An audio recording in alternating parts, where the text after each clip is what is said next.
When your best friend and your wife's sister play a secret game behind your back, it's hard to stay calm.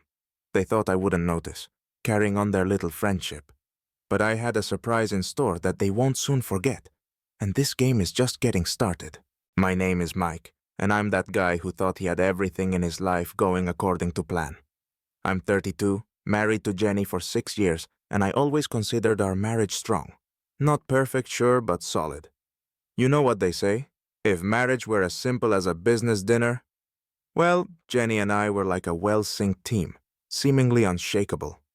And then there's Tom, my best friend, my brother-in-arms, always by my side.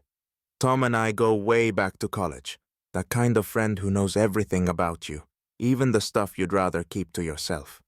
He was my best man at the wedding, always had our backs, and was so woven into our lives that I trusted him almost as much as I trusted myself. Jenny adored him, and her sister Sarah was close to both of us. So, yeah, we had a tight-knit group, a picture-perfect setup. Or so it seemed.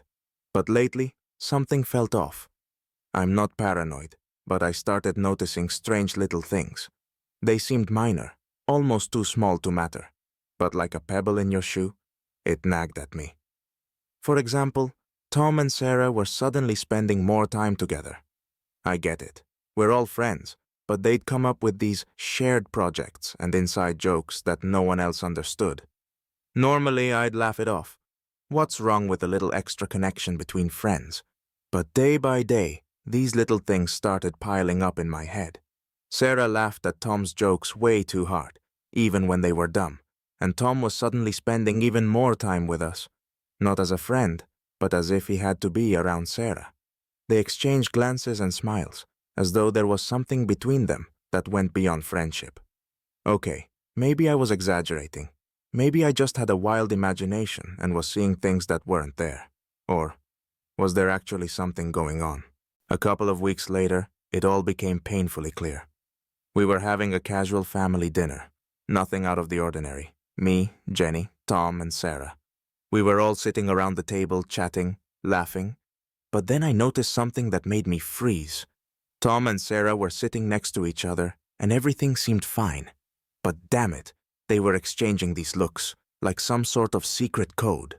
You know when people talk with their eyes, as if they can read each other's minds? Yeah, that was happening. At one point, while Jenny was talking excitedly about her weekend plans, I caught Sarah's hand accidentally, brushing Tom's under the table. And no, it wasn't just a friendly touch.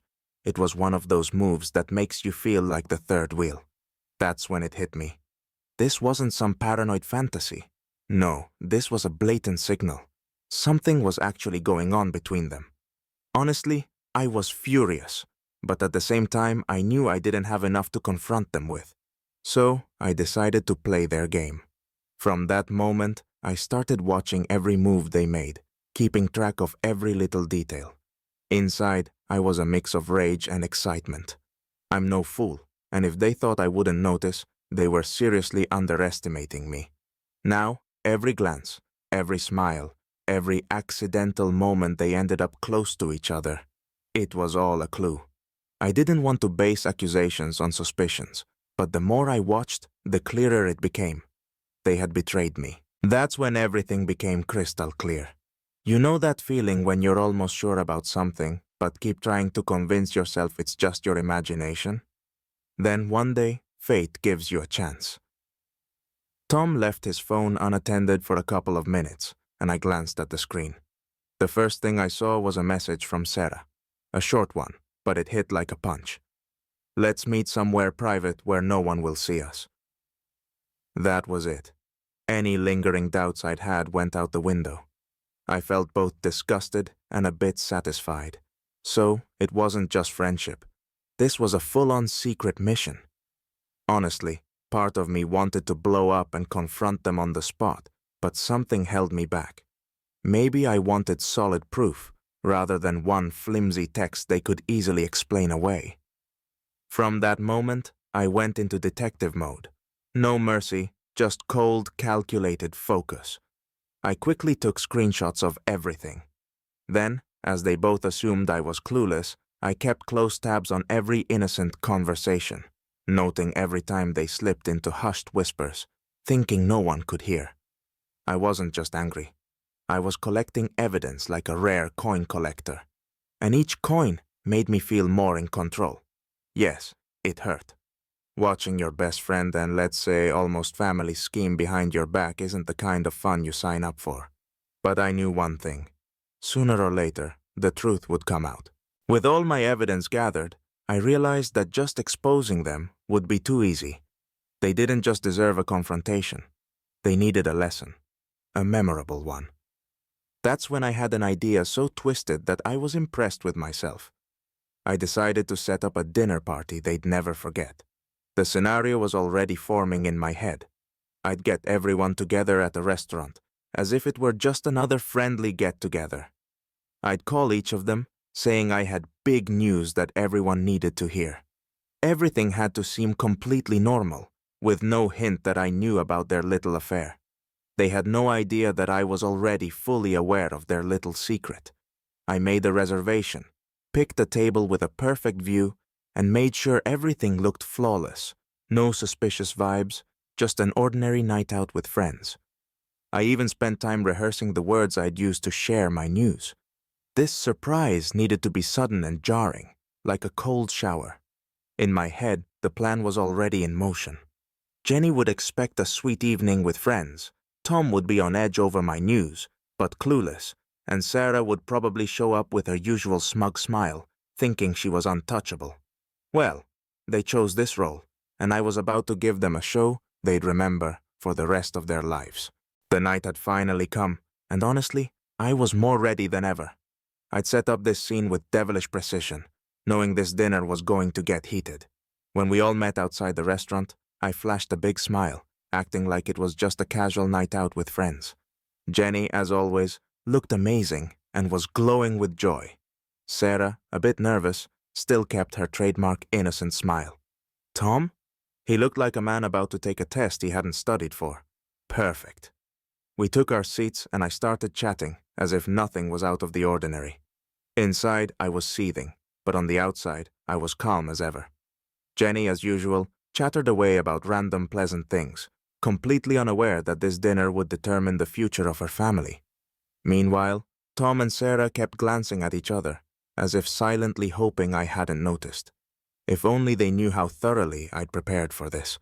Over the course of the dinner, I subtly started steering the conversation toward the subject I had in mind. At first, it was just a few jokes about honesty, then a comment or two about trust. You should have seen their faces when I raised my glass with a completely serious look and offered a toast to true loyalty.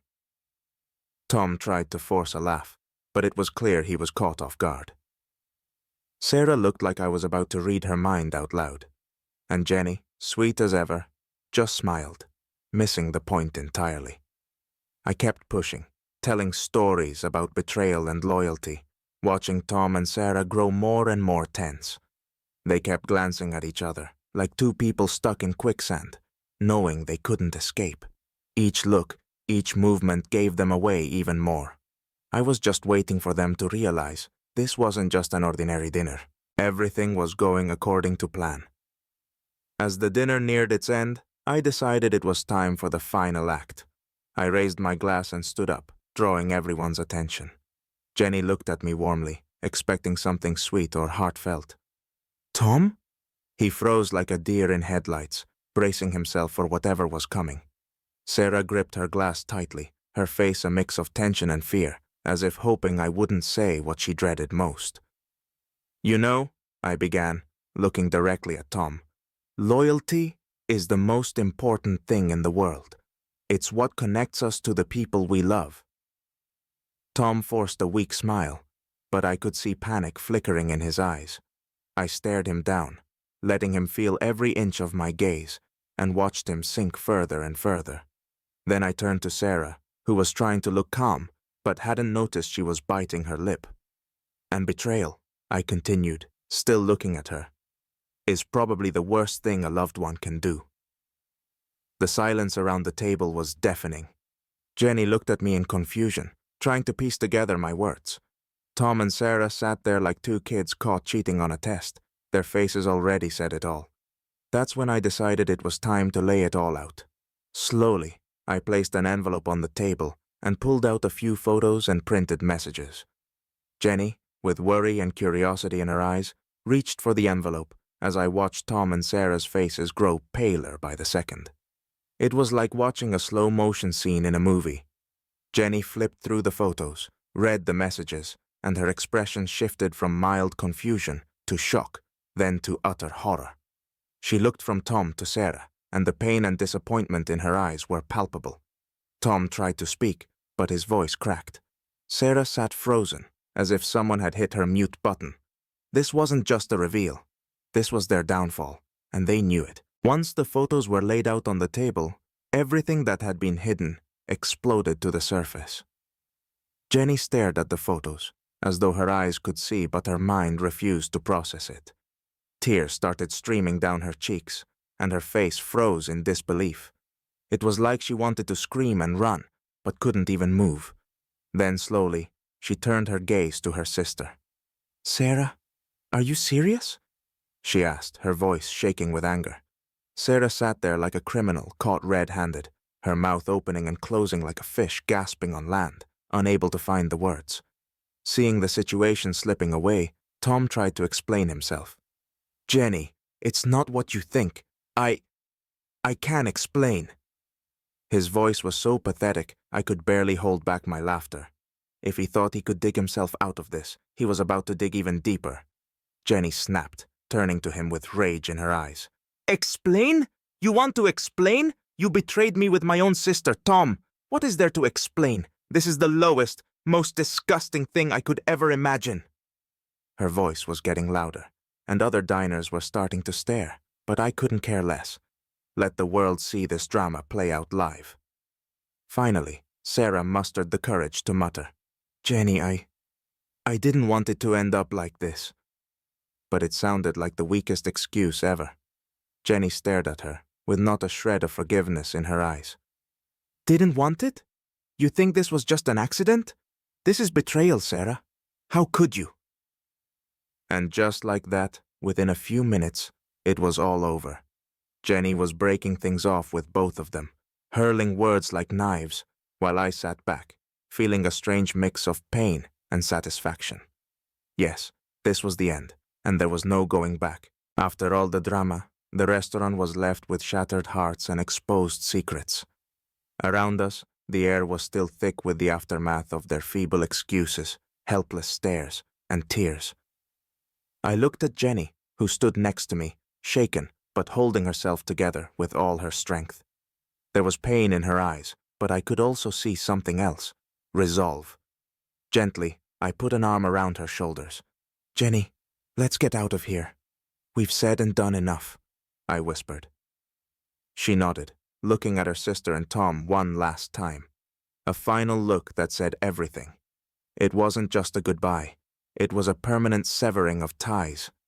Sarah looked devastated, as though her world had just come crashing down. And Tom, well, Tom just sat there dazed with his usual guilty expression. We walked out, leaving them behind in that chaos, like two ships leaving a burning bridge behind them. It was strange, a feeling of freedom and relief. I knew that from this point on, all ties with these people were cut, and their secret had destroyed everything they thought they'd gotten away with. They thought they were invincible, but now they were left with nothing. As we stepped outside, I looked at Jenny and said, "You know, I don't know what comes next. But now, at least, we have a chance. Just the two of us, and that's enough for now." She gave me a faint smile, and I saw a spark returning to her eyes, freeing herself from the weight of their betrayal. We walked away, leaving their crumbling world behind us. And with every step, I felt that burden lifting bit by bit.